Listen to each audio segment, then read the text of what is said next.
The story centers on David, an experienced historian and archaeologist known among his colleagues for his special instinct for ancient relics and hidden artifacts.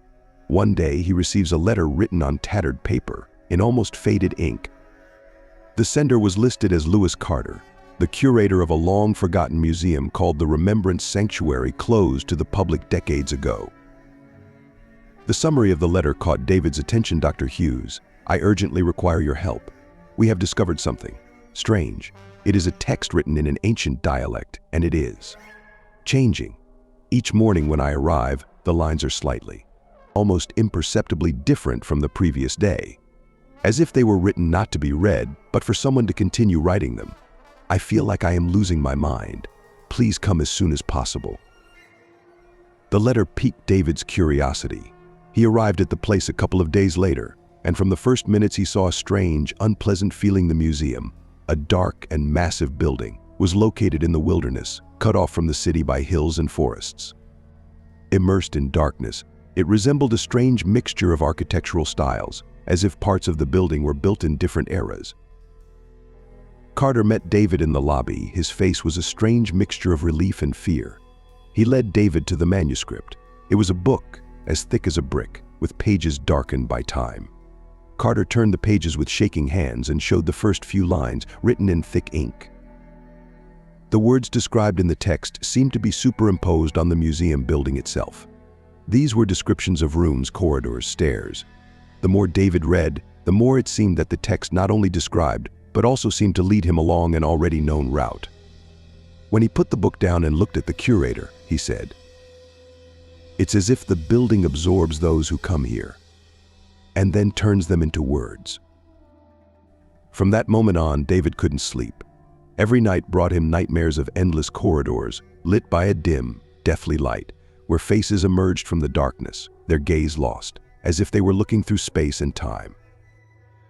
On the second day of his stay, David found that his perception of reality had become worse. Every corner, every dark place seemed to hide something. He began to find mirrors in unexpected places, although he clearly remembered that they had not been there when he had passed through before. In each reflection, his gaze met his own, but the eyes were indifferent and empty. On the third day, he accidentally stumbled upon a room that was not listed on any of the building's plans. It was completely enclosed in black wooden panels, and there was a strange silence in it. As David stepped further into the room, he heard whispers coming from the walls, as if someone was trying to warn him, but couldn't muster enough strength to speak. There he found a mirror, ancient, covered in dust, with strange, faded drawings on the frame. For a moment he thought he saw a face emerge from the dust, distorted, as if from a distant memory. He stepped back, but the whispers grew louder until they turned into barely audible words. "Remember me. Don't forget." David was sure he was starting to lose his mind, but he continued searching. He knew he was trapped in the museum, like everyone else who had come before him. When he tried to leave, he found that every door locked, and the corridors he walked down changed directions.